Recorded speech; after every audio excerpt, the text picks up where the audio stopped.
Hello, everyone. Taking a minute or two to let you all hop on. Hey, everybody. It's Alexandria here, Alex. Hope y'all are hanging in there. I would ask how you're doing, but I think a lot of us, especially, I kind of posted something similar to that question in my Q&As earlier, and a lot of people are feeling very similar things. People, like you said, feel free to drop how you're feeling in the chat. A lot of people saying they're not okay. Hey, heartbroken. A lot of people are scared. And just want to hop on, and I want to talk with you all about a lot of different things. And about, where we move forward from here, what we've just experienced, what our thoughts on this are, and what's next for all of us ahead. I guess I'll start with a little bit of the lay of the land here. Linda Sarsour saying, we got this. That's right. We do. We have no choice. And I'll get to that in a minute. But very quickly here, lay of the land. As we know, Donald Trump won the presidency. Vice President Harris conceded the race today. She called President-elect Trump to concede the race personally and underscored the importance of a peaceful transition of power, and that she was committed to that. And also underscored the importance and the truth that we do not pledge to any individual or any office, but we pledge our oaths to the Constitution of the United States. Now, in terms of everything else, as we know, Donald Trump won the presidency. Republican Party has won the Senate. And the U.S. House of Representatives has still not been called. As of this morning, I believe there were over 50 races that were still outstanding. So neither party has officially declared or has been officially declared as having the House majority. For a lot of people who are asking functional questions about what can we do, a lot hinges on what happens in the House of Representatives and control of the U.S. House of Representatives. If Democrats control the House, that gives a slight ledge to resist and prevent some of the worst legislative proposals from going through. For example, in contrast, if Republicans win majority of the House, they have discussed passing a national abortion ban. And there would be, if they have the votes for it as a party legislatively, there would be very little we could do to stop it, since they would have the House majority, the Senate majority, and a President Trump that would potentially be willing to sign that into law. As I've discussed on the campaign trail, a national abortion ban would prevail over any state law. So you are not protected if you are in California or New York or a blue state that has abortion rights. A national abortion ban is a national abortion ban. It would ban abortion in the United States of America, regardless of your state law. So that is just one of many different types of legislative provisions that control of the House really has a lot of influence over. I believe right now that Democrats are looking to be competitive. We have a shot at getting control of the House of Representatives. which would block some of the most heinous legislative proposals that would have to pass through the House, Senate, and presidency. On this note, I actually think when we talk about what needs to be done and how we look ahead, and I don't want to bounce around too much, but one of the big things that I think is going to be very important for all of us, and again, I might be bouncing around because I am what is known, and I believe in a theory of politics known as inside-outside politics. That means that I believe we have people and elected officials on the inside that try to agitate, or rather try to organize and build power and help influence decisions on the inside of institutions, but that alone is not enough or sufficient to make change in this country. That we also need mass movement politics and robust people's movements, and that those people's movements are where the actual seats of power and influence in this country come from a mass organized and mobilized base of working people. And so on an outside perspective, there are a lot of things that we have to do ahead of us. One of those things, I believe, is something known as programs of political education that can go from the most basic to more complex. But we need to learn a lot. We need to build a base of knowledge among ourselves and people that we know. A lot of people may not know how laws are passed or how governance works, and that's okay, but it's very important that we start to learn.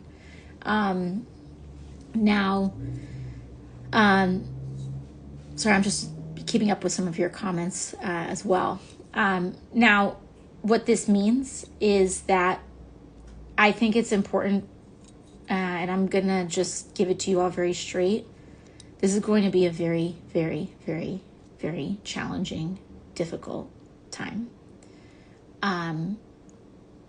We can use the next several months to prepare as best as we can. Trump would be inaugurated around January 20th or so.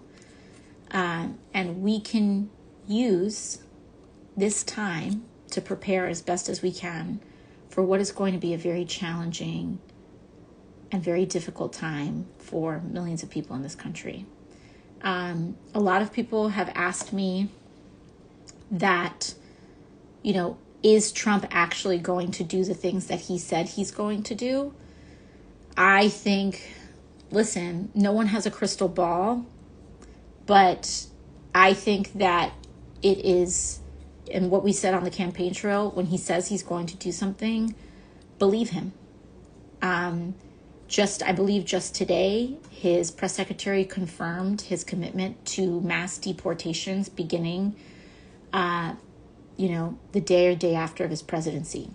Talking about RFK trying to remove fluoridated water from the United States, which, there are public health.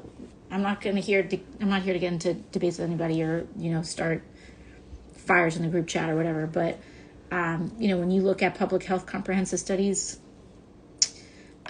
of, cities and towns that have done that, the amount of kids that really suffer health outcomes and need to, receive, I believe, like antibiotic injections and all this other crazy stuff is through the roof. We're talking about vaccines that may be taken off the market entirely. And, even Mitch McConnell, I believe, if I'm not mistaken, still suffers from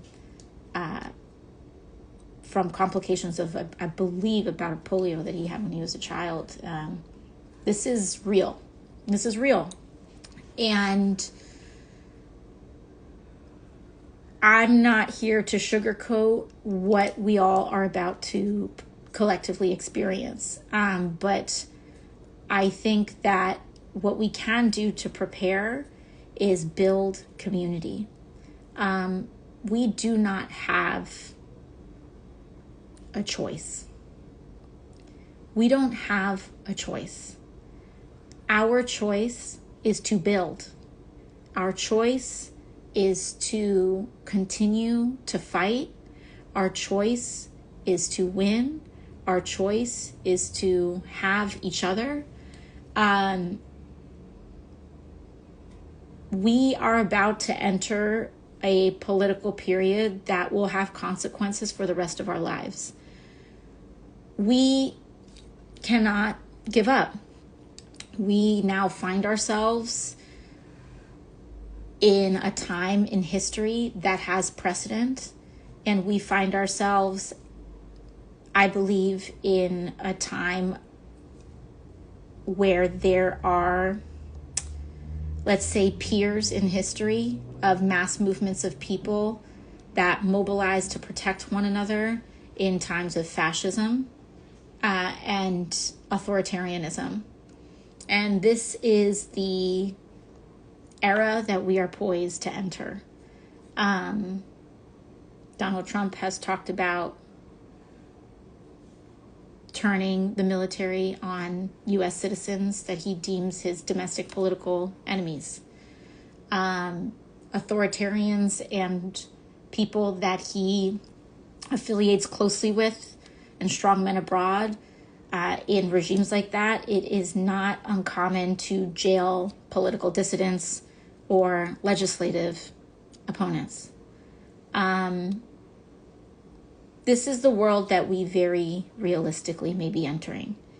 And the way that we do everything that we can to prevent this is by building a very strong social fabric and social infrastructure.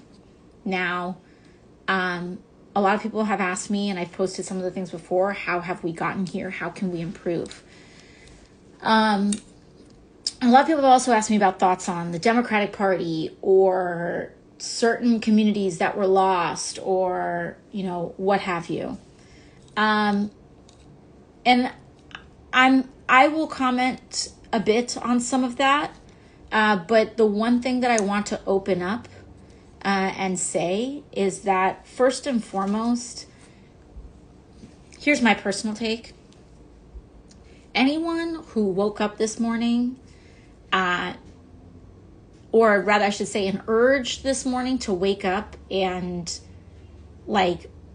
point one main finger or articulate one primary reason as to why this happened, I think has lost the forest for the trees a little bit. There are a lot of different factors that have gone into this moment. I will get into some of them shortly. But to say that it's any one thing, it is an avalanche of different things. But we can get into some of it. I've gotten a lot of questions about the Democratic Party. I've got a lot of questions about women, about what this means, about Latinos, about this group or that group. And we can try to dig into some of these things now. But I think what's most important is for us to remain pretty high-minded about a lot of this. In that, I mean, what is going to be most important in this time is rejecting sectarianism and understanding that we have to be united as a people. Our main project is to unite the working class in this country against a fascist agenda, period. We have had an enormous setback in this election because the fascist won a lot of working class support, which has happened before in history, and we can talk about that. But,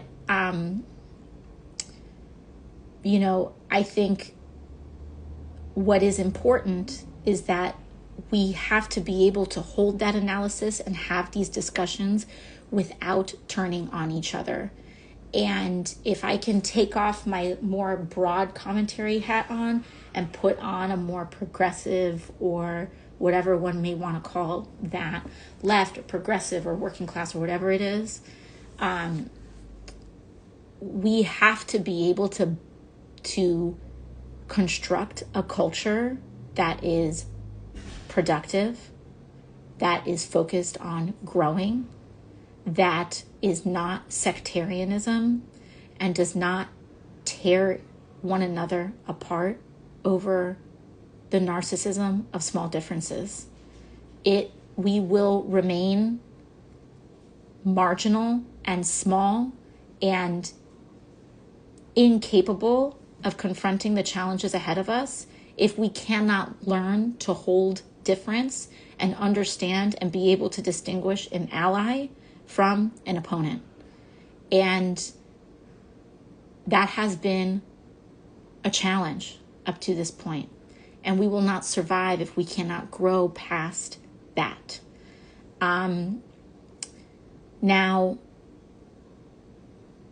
I think that when it comes to the Democratic Party, one of the big questions that we've seen is like, what has happened with the Democratic Party and the working class?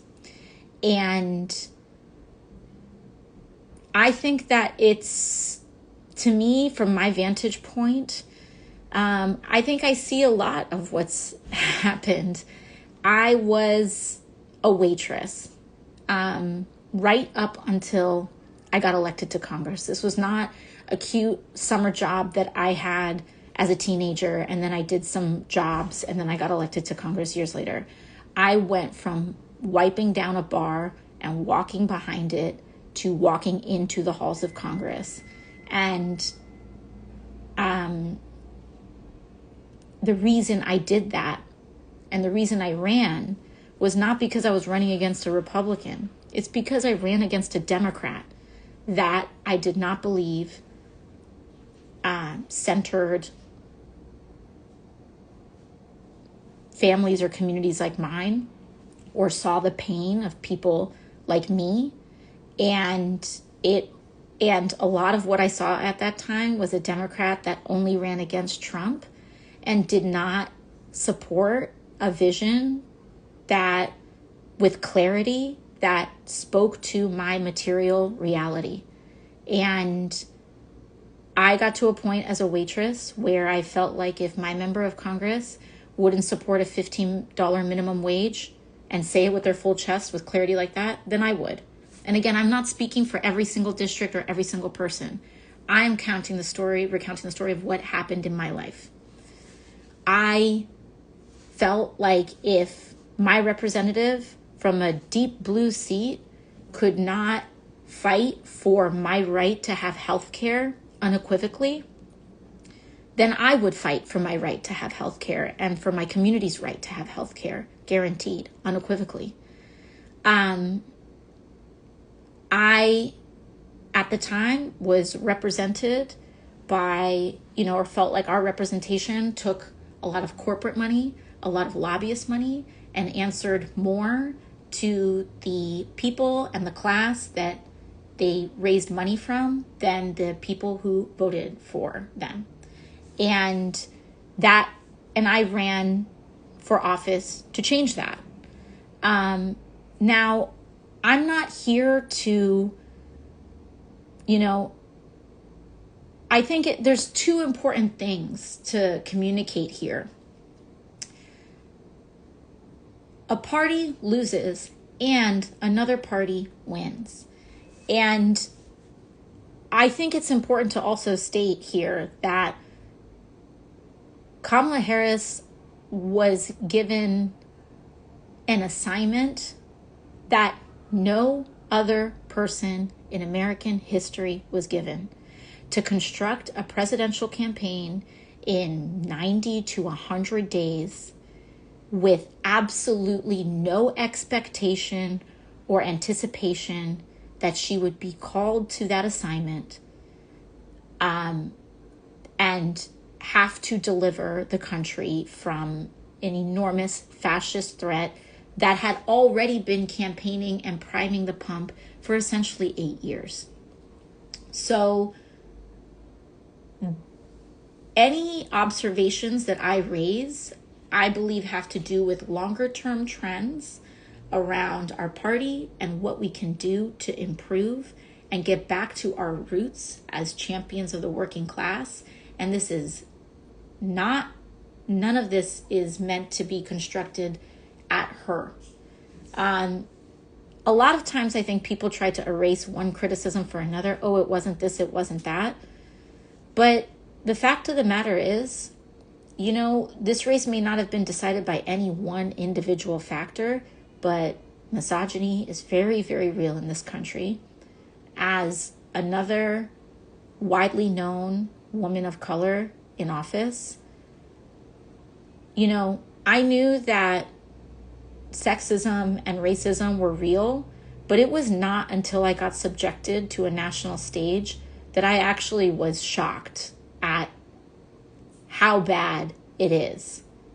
You know, you grow up with it, but there is something about being on the receiving line or just nationally exposed to millions of eyeballs at once that you feel that fire hose and you actually understand how deeply ingrained it is. And it is not partisan.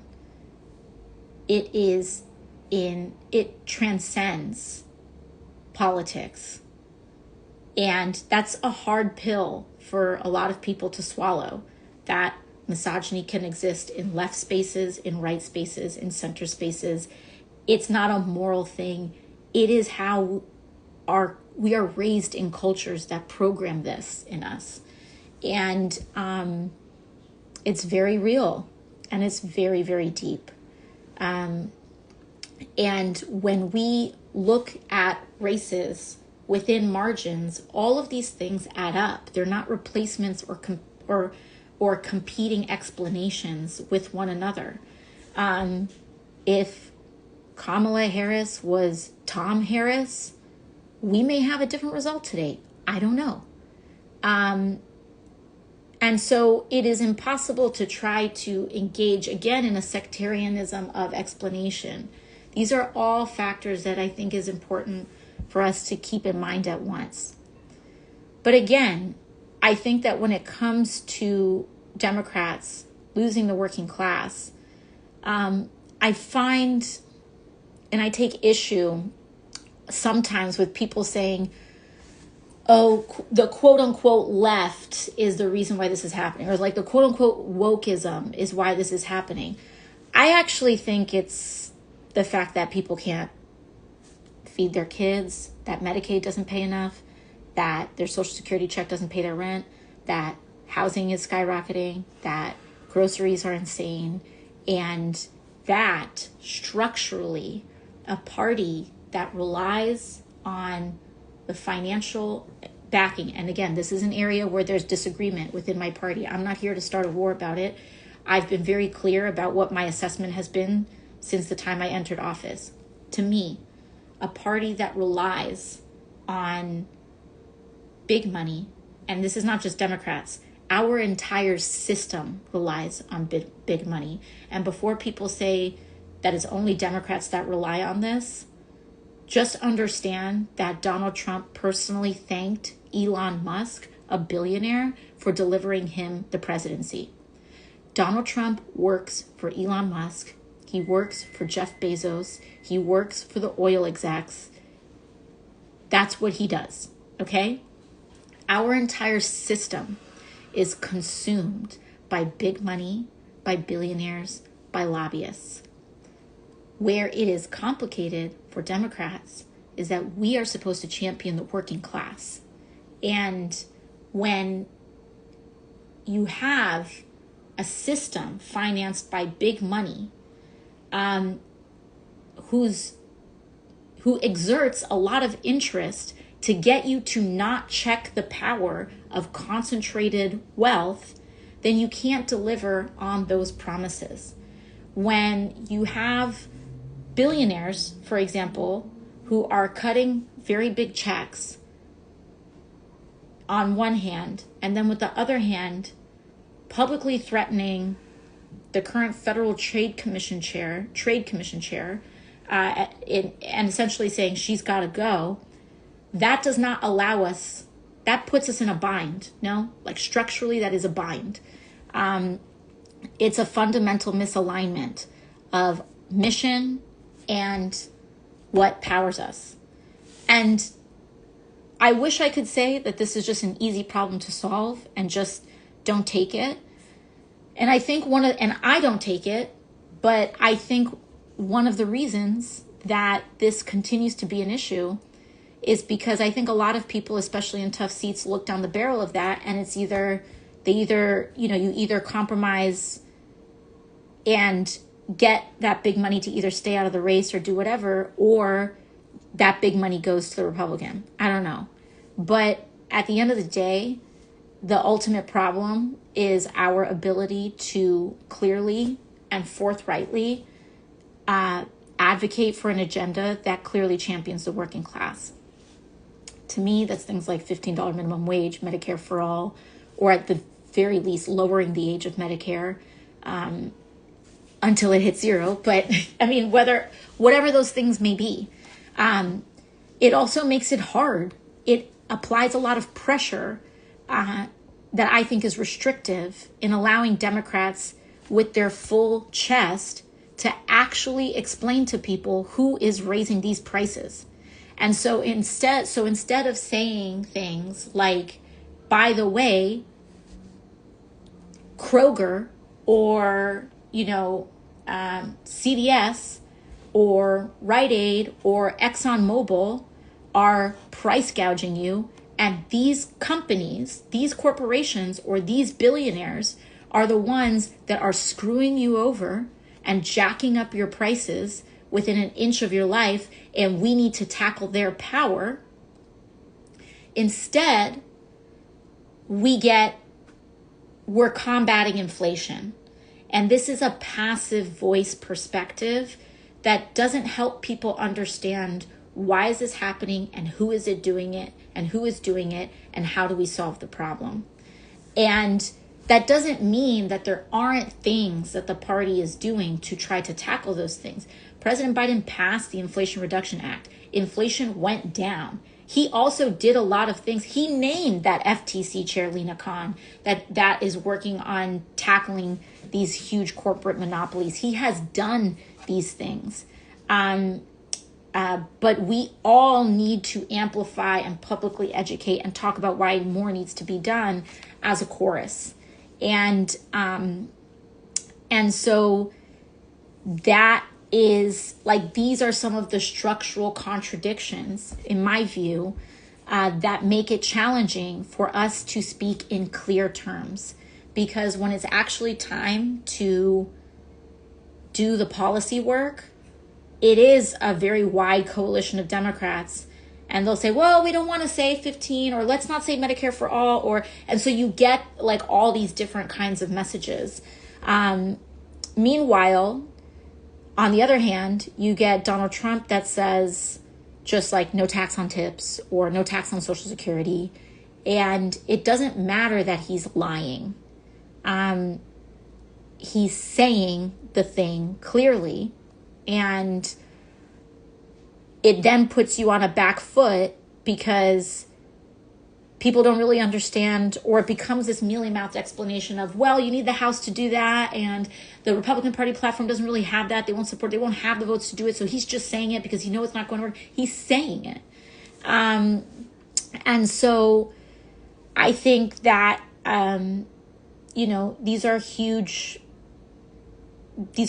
things to have to contend with. And having a concise platform that actually materially and powerfully articulates the change that people can expect, that is not in a generalized way of prices are going to go down or inflation is going to be tackled, but moreover, we will raise the minimum wage. And again, Vice President Harris did that. She did that. And she ran a campaign and she was tasked with an assignment that was nearly impossible. And she made it possible. This race was so close. Many people also raising, and I think rightfully so, the issue of Gaza. And I think that when we talk about this issue, it's not just, a lot of hay was made about vote margins and all of this. And let's be very clear here. The margin of third-party voters in this election was not the margin of difference between Democratic votes and Republican votes. Now, there's a lot of data to dig into there and all of that stuff. But I actually think a lot of people in the movement understood the stakes and the assignment. And you may have had a very small degree of third-party voters, but ultimately, I do think that the majority of people understood the difference between Kamala Harris and Donald Trump and the stakes of that. And it may not have felt good, and people may not have enjoyed it or felt supportive of the platform, but they understood the stakes. And so I don't believe in scapegoating this. However, I also think it is important to note that the landscape of Gaza and the horrors of what was happening made organizing very difficult, needless to say. I think that for some of the most prolific organizers in this country are activists and activist communities, and having to contend with what most, I would argue, almost most of a strong activist organizing, mobilizing base, and many who lead that base consider a genocide. I don't think whether that is again, the horrors of everything that's going on. And again, I'm not even trying to open an argument here, but the horrors and the pain and all of it from October 7th through today, through the hostages, all of it, the lack of resolution, the lack of conclusion, the fact that Netanyahu dragged this out and just lapped the Biden administration at every turn, very much dampened and complicated and added a tremendous amount of static to organizing momentum and capacity throughout the entire year. Whether people like that or not, it is, in my view, an important part of the landscape of what was going on. And people can take it, people can leave it. I don't think it's something that we can ignore. There's other issues too. Our media, and here's the one that I think is the most important. At the end of the day, and I alluded to this earlier, our entire political apparatus has been captured by a billionaire class. It's been captured by a corporate class and a billionaire class. Jeff Bezos owns the Washington Post, and that billionaire class went fully mask off, and the plutocracy in this country went fully mask off this cycle. Jeff Bezos owns the Washington Post. He pressured the Post into not making an endorsement, a presidential endorsement, this year. It doesn't matter if that is influential or not in how a person votes or what have you. What matters is that we can now dispense ourselves of the myth that a handful of people in this country are deeply and profoundly manipulating our democracy to their own self-interest. I'm not impugning the incredibly hardworking journalists at the Washington Post, but it is simply to name who owns it and the limitations that exist in institutions that are owned by billionaires. Elon Musk took over Twitter, which was a large space of conversation and and organizing. And he manipulated the algorithms to meet his political ends. You have a billionaire fund, and the amount of money that he poured in, he didn't just buy X, he poured in just ungodly sums of money in dark money in our elections. You have an entire podcast network that is financed by a similar billionaire and dark money class. And these are structural issues. When we talk about why our country is so polarized, a lot of it has to do with the media we consume and who owns and influences the media that we consume. So where do we go from here? Well, first and foremost, I can tell you that if you are a constituent of mine in New York's 14th Congressional District, in parts of the Bronx and Queens, first and foremost, that's my first responsibility. That is the specific population of people who have elected me and whose job I have to steward and respond to first. But I feel that responsibility for everybody.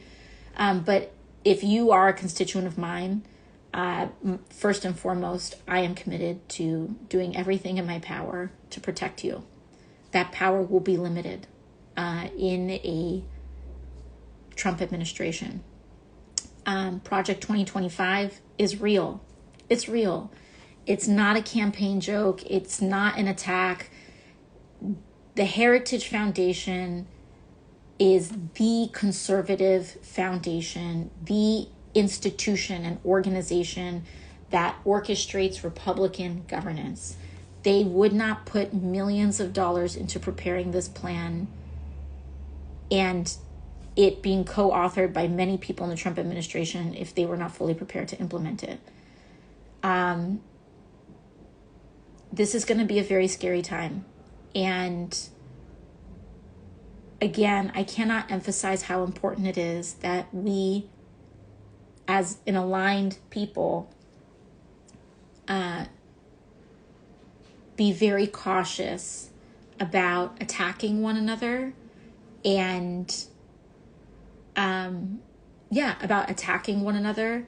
And to me, one of the big organizing lessons that I feel is that when it comes to who you choose to organize with, I think it's really important to understand that, maybe it's not just about fully aligning with someone just because of what they're organizing for.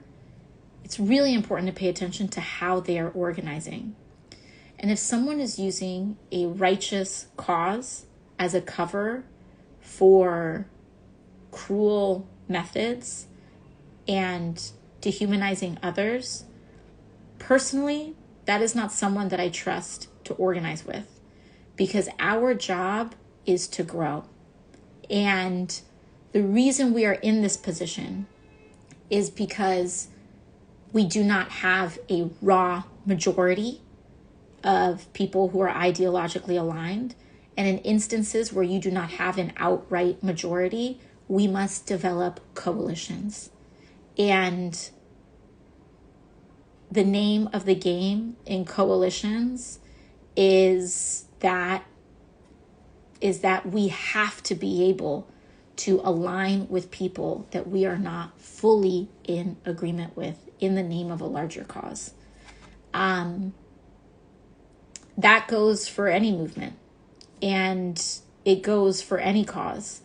And it's really, really, really important because it can undermine that kind of cruelty or side sniping or whatever can undermine genuine momentum. And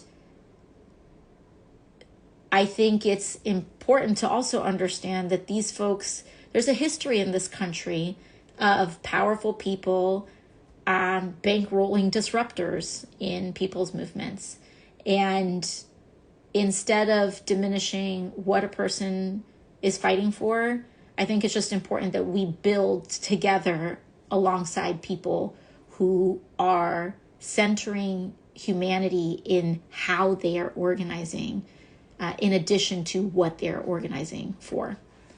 In terms of communities and turnout for them, first and foremost,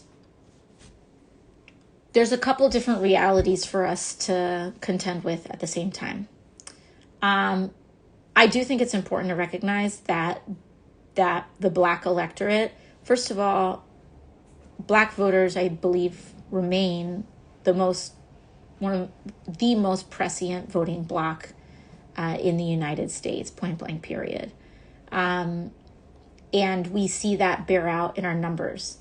That being said, very often there's a lot of ink spilled before and after elections about Black men, Latinos, people of color, etc.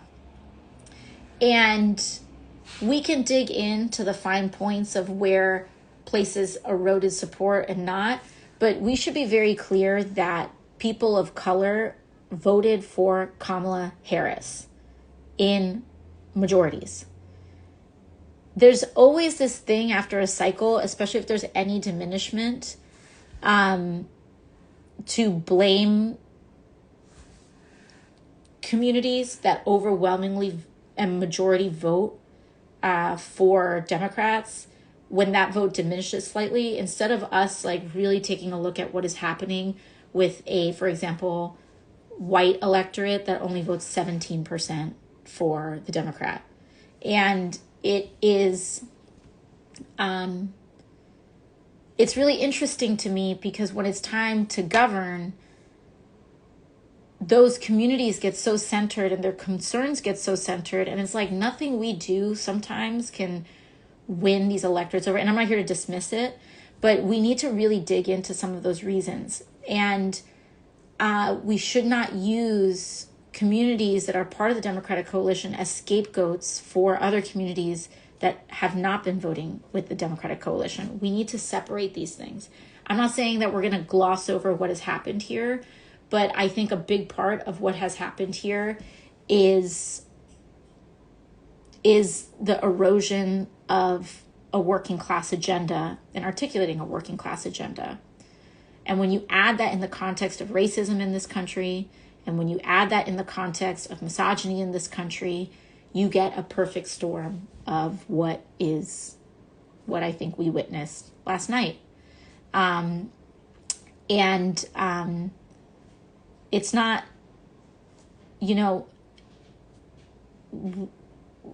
we just, it's, a lot of this comes down to, again, this enormous task that we have of political education, of race and class consciousness, and people understanding that these billionaires are not looking out for us. They are grinding us to a pulp and they are eating us for breakfast. They are burning our planet. And I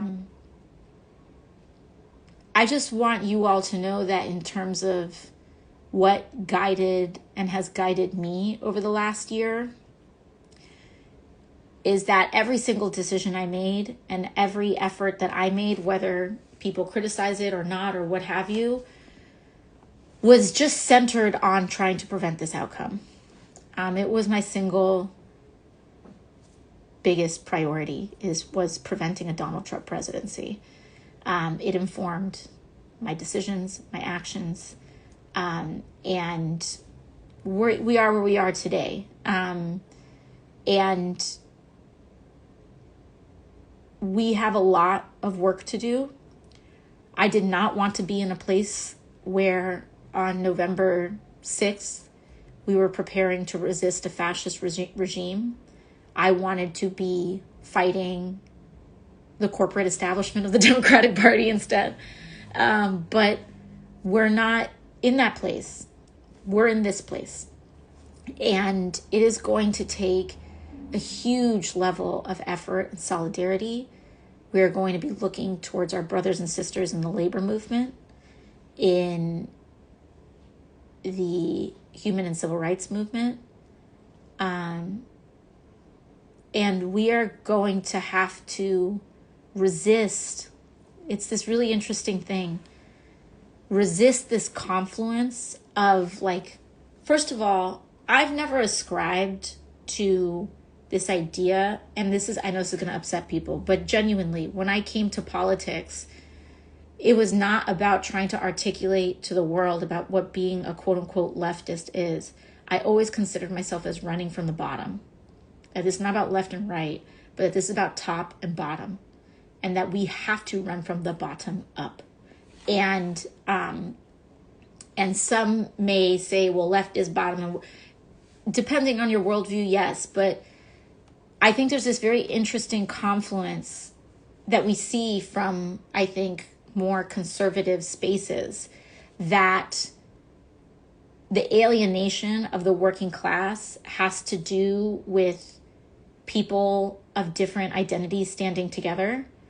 And to me, the alienation of, and like this idea of like wokeism, but to me, the alienation, the Democratic Party's alienation of the working class has to do with the fact that we haven't been able to deliver on a $15 minimum wage, etc., for many different reasons.